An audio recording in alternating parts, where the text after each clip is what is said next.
Hello and welcome to the interview on France 24. My guest today is Sébastien Chadaud-Pétronin, the son of the only French hostage in the world. Her name is Sophie Pétronin. She's 75 years old. She was kidnapped by armed men in Gao in the north of Mali on the 24th of December 2016. There she was in charge of an association that helped orphans. No group had claimed the kidnapping until July 2017.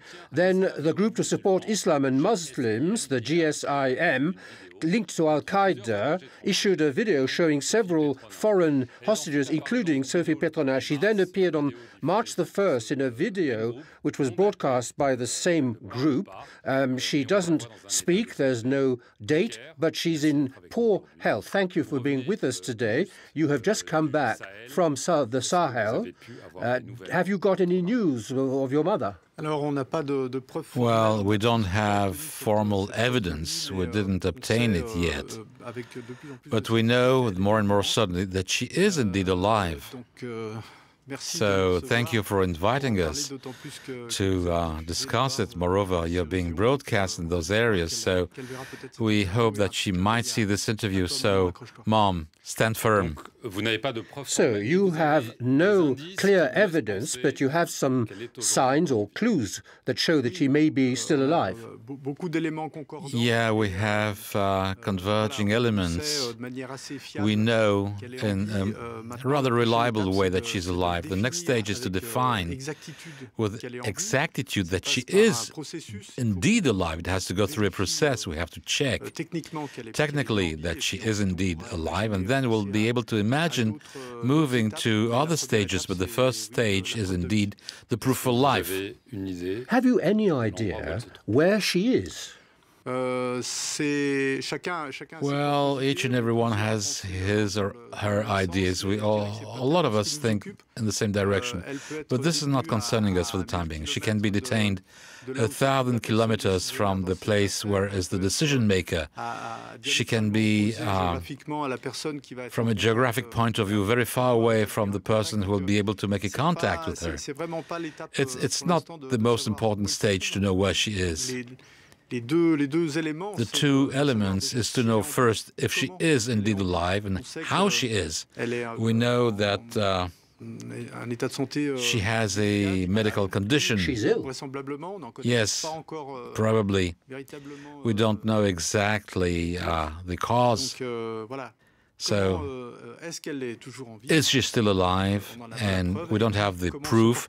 And how is she doing?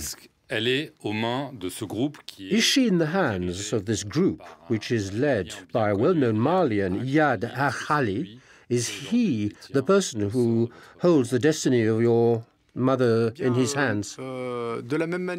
Well, same as we talked about the datation issue of a video of the evidence of her being alive, we don't know for several reasons. Mr. Ag Ghaly claimed to be able to make the decisions regarding the hostages in June 2017. The situation in those countries are evolving all the time. Is he still a decision maker? Is he partially a decision maker? Is she detained by a group which is obeying to this person that you have named?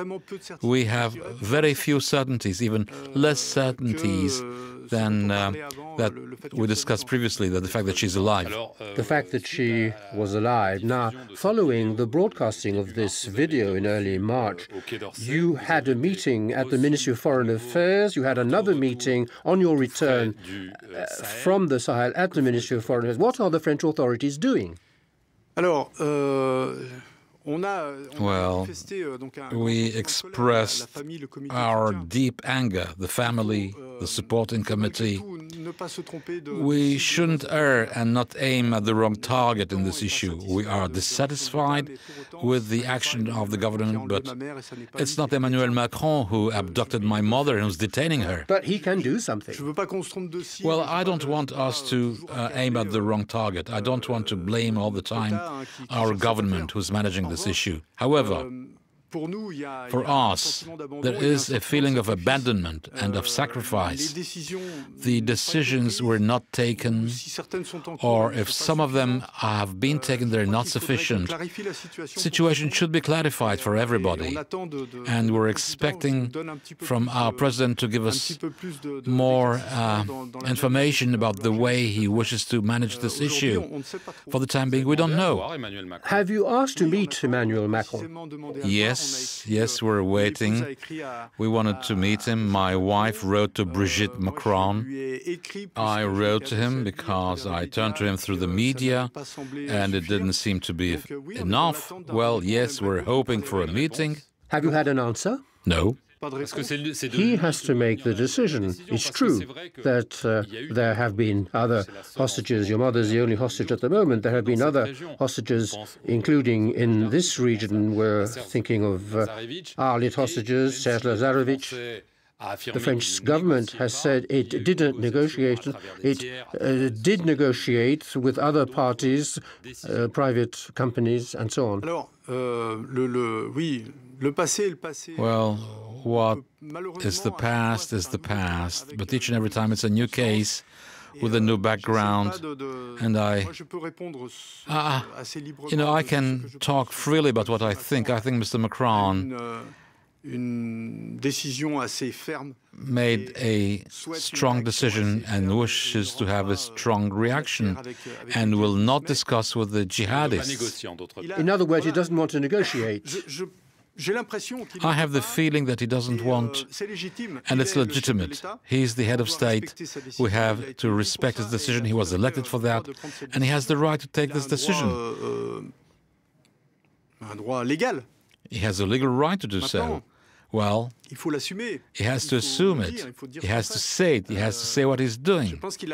I think that he has a great power of decision, but he must be also accountable to the French. And transparent towards you, above all. Yes, us and the family, but we have to be able to discuss with him because we are on issues which are very confidential. So, yes, it would be relevant for him to meet the family. But I wish to be in the transparency. We, family, should know where do we stand, where do we go. My mother should know where she stands. She shouldn't be fed with pipe dreams and tell her all the services are mobilized, we'll get you out of there. Is that untrue, according to you? Well, the decision today is firm and clear-cut. No budget, no project. I think we have a certain amount of solution. There could be an extraction by the army, by force, but this doesn't exist anymore. This solution doesn't exist anymore. The other solution is to strike an agreement, exchange hostages, money, a villainous solution. This option was dropped by the head of state. So the last solution is the abandonment. It's a sacrifice. If Mr. Macron intends to sacrifice my mother, and for the sake of the war against jihad, he has a legal right to do so. He must say so. Yes, he must say so. He must be transparent. And you, for your part, there is a support committee that exists. Are you exploring alternative ways?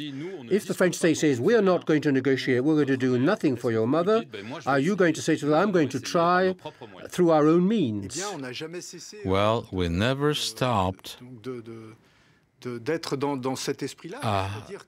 being in this mindset, as long as we didn't have the guarantee that there were some perspectives to get my mother out of this mess, we said, don't put us aside, because if there is only the action of the family remaining to get her out of there, let's not deprive her of that, even if she has a little chance to get out of it.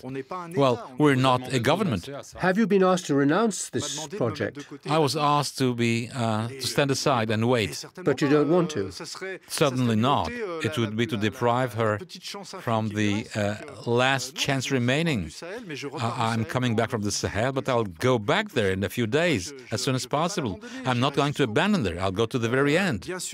Of course, it's delicate. Of course, we're going to be criticized because taking risks. But it's my mother. I cannot abandon her. I cannot live like that, imagining that she can suffer and she has no chance to get out of it. So, if so, we have to liquidate her. We have to stop her suffering. But we cannot carry on enduring this if we don't have hope. I keep hope. I will fight and I'll do whatever possible in the limits of the reasonable, but I keep this hope and I don't want to take this away from her. Have you got a message for her? Yes, Mom, stand firm. Stand firm. It's going to take time. But I promised, I'll keep my promise, and we'll get you out of it.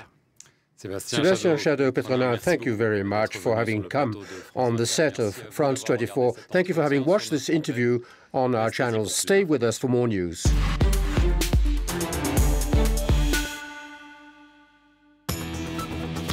Revisited, presented by Stuart Norval.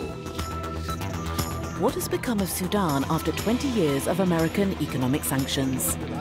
How does it intend to boost development now that the embargo has been lifted? The people of Sudan are fighting for their future, but against a backdrop of armed conflict, repression, and poverty. Revisited on France 24 and France24.com.